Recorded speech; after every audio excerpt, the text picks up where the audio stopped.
Hey guys, Jen here. Today I'm coming to you from Prague and I want to give you some great basic European travel tips.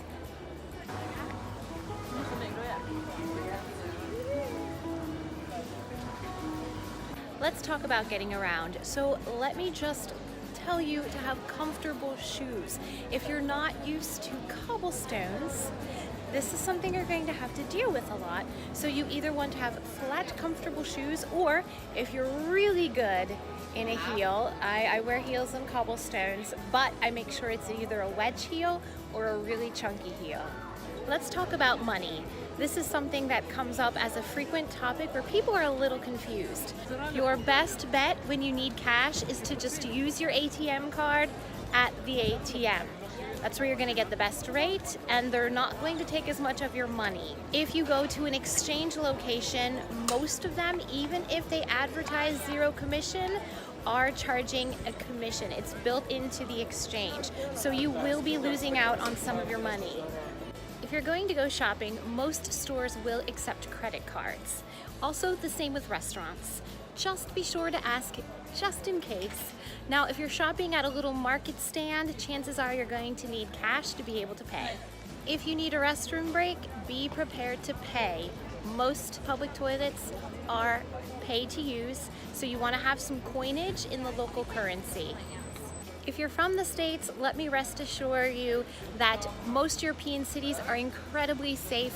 I used to live in Vienna. I could walk anywhere in the middle of the night by myself as a petite, small woman and never fear for my safety. However, please do beware of pickpockets. This is something that you do have to watch out for.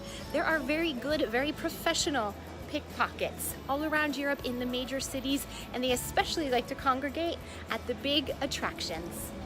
And while there may be some places in the world that will appreciate your American dollar, don't come to Europe and think you're going to be able to pay with US dollars. They don't want it, they don't need it. So either have the local currency or use your credit card. Do make sure to let your credit card companies, your bank, and your phone company know that you'll be traveling. You don't want to try and use your card and realize you forgot to let your bank know. They're going to think it's fraud and they're not going to allow the use of the card. Get in touch with your phone company ahead of time to make sure if you want service, you're going to have it and you've taken care of how it's going to be paid for. Don't always assume that everybody's going to speak English.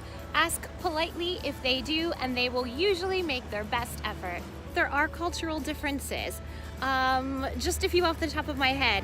Breakfast foods. Breakfast is going to be pretty different than what you're used to, and just go with it. Windows over here in Europe don't have screens. You might get bugs in your room, so make sure you close the window if you have your lights on and it's dark outside. Also a big difference, air conditioning, or usually the lack thereof. And lastly, don't be afraid to try new things, new foods, new experiences. It's an adventure, so don't miss out on all the wonderful things that are waiting for you.